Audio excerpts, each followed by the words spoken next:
Hi folks, we're going to give Chaucer's Canterbury Tales a look. Specifically, we will be looking at the General Prologue, glance lightly at the Miller's Tale, and talk about the Pardoner's Tale. Now, the General Prologue itself is a story, one of the most intriguing of the Canterbury Tales. I might say the most intriguing. Now it begins describing the pilgrimage. After all, it's a prologue, and we see our pilgrims out in a 14th century spring. Their intent to view and give homage to the relics of St. Thomas of Becket, him who heeded them when they were sick. Also, it is manifestly a celebration of spring. It's spring when folks are inclined to go on pilgrimages. Respite from the cold and the wet. We might also suggest, by this being a perfect spring, that it is a respite from the several chilled years that might have preceded it.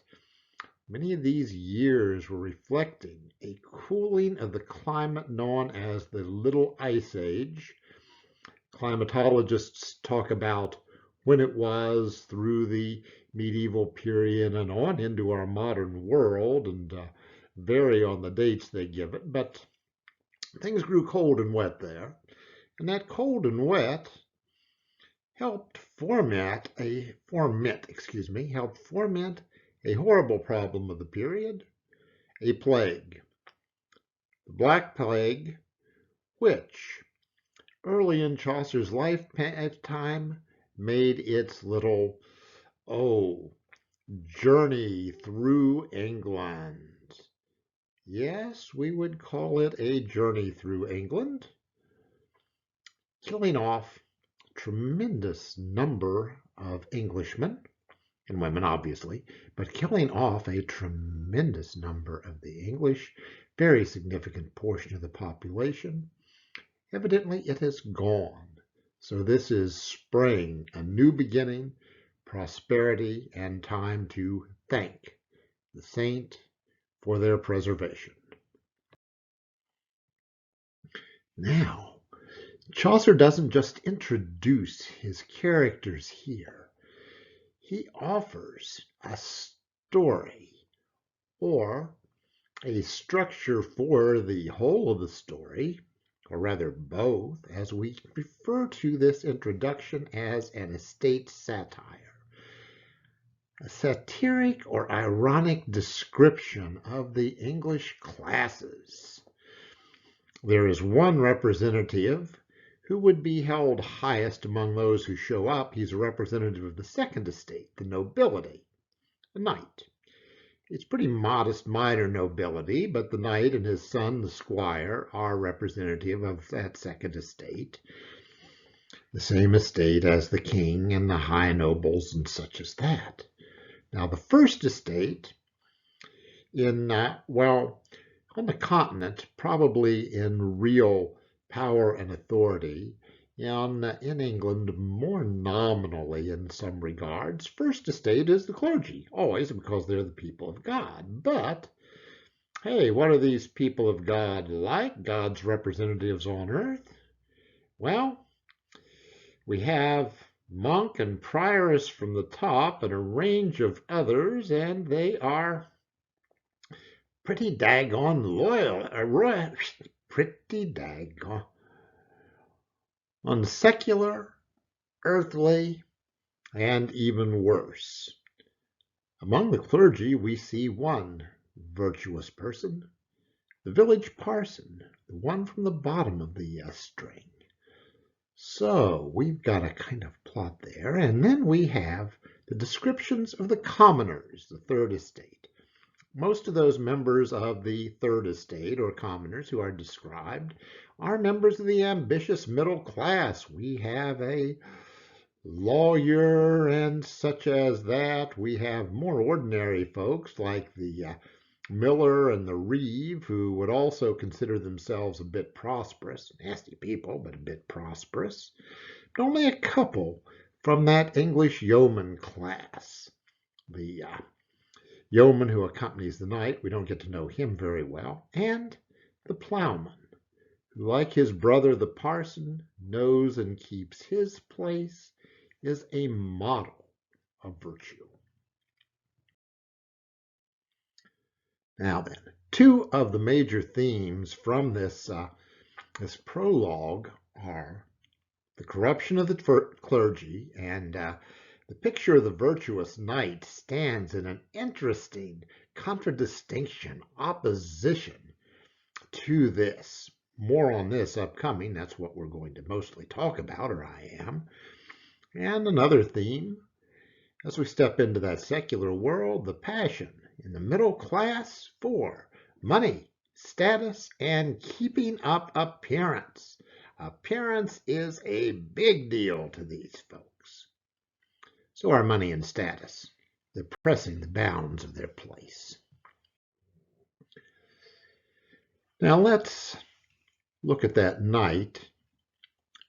Look at him in terms of, yes, his religious virtue. How he is more a representative of Christianity, as it is supposed to be represented, than those members of the clergy. Because he is on a pilgrimage as one should be on a pilgrimage. It's a journey of contrition. So he is dressed in a rust-stained tunic. He is traveling with the minimum company that a knight might go forth with, that is, just 2 retainers, his son the squire, and 1 yeoman. He appears to be seeking forgiveness from some unnamed sin, but we don't know what sin this might be, or what might be on his conscience. We suspect it is not that much, judging from his virtuous behavior. His life is described as fully virtuous. He always attempts to do his duty throughout. He has fought in the name of Christendom, and his behavior, as we witness it, is modest and exemplary. So, he is a wonderful Christian, but the clergy, well, we get our top representatives, we get the monk, and he shows up. He's dressed like a huntsman instead of a monk. He's riding a stallion, a fine horse that one would ride for the hunt. He talks about how he cares nothing for learning or prayer. No, I'm a modern man. I don't waste time with such things. And Chaucer suggests that he is most certainly not celibate. The whole atmosphere and attendant and description, particularly little things like riding that stallion, suggest that he is not behaving like a proper churchman.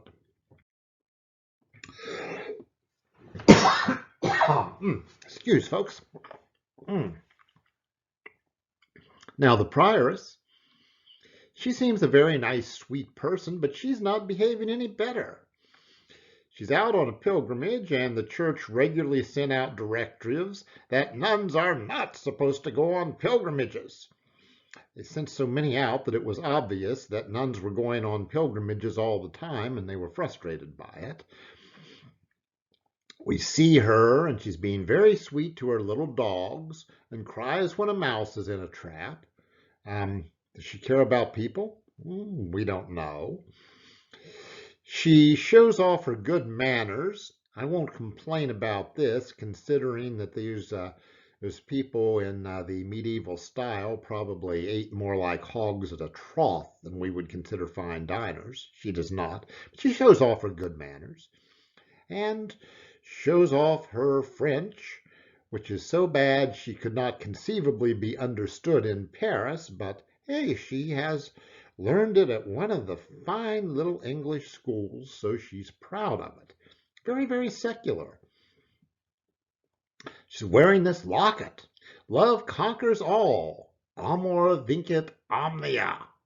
Good grief. Love conquers all? Folks, she is not talking about Christian love here. She has a lover. almost surely.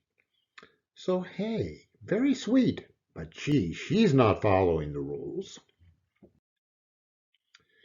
Among the churchmen, variously, the church figures variously, only the village parson keeps his vows. Now, he is near perfect. He is morally upright. He does not seek money or worldly status. He doesn't dun his parishioners over their tithes when they don't have the money. Worries about them, about their earthly lives, and about their immortal souls, like he is supposed to. So he cares about setting an example for them. If gold should rust, what would iron do? Yes, if he were to rust in his behavior, what could he expect of them? So this is the way the church should be, but it isn't. So our estate satire here, one of its big themes is that deeply ironic picture of a broken church. Its highest representatives are hypocrites. Its ordinary representatives, like the friar and a couple others, are corrupt and venal, downright ugly. And it houses on its fringes figures like the pardoner and the summoner, fully nasty, fully depraved, worse even than the friar, which it's hard to get worse than. So, is the Christian message real? Yes, but who among the party are its representatives? One is the knight, who is not a clergyman, and the other is the village parson, who among churchmen would be at the bottom of the ladder, lowest in status, just a village parson. Now, your notes break down the behavior of all the pilgrims, and that behavior, be it sacred, secular, or depraved, can be, well, attached by label to all of them. Now, we have that, and after all, these people are on a pilgrimage. They are, supposedly at least, asking for absolution, although they appear to be interested in having fun, quite a lot.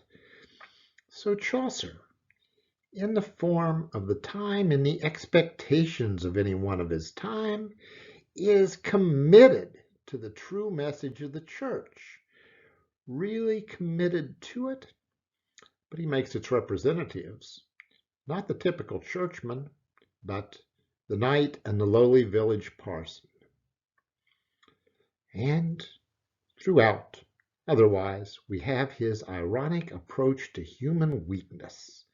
He gives ironic, almost playful attention to the little weaknesses of so many of the party, brings out manifestly the ambition of so many of those middle-class people, playfully looks at the squire who is like any young boy chasing young ladies or dreaming about chasing young ladies and all the rest of those things. Right? His pictures range from that to the explicit condemnation of people like the summoner and the pardoner, who are downright nasty people.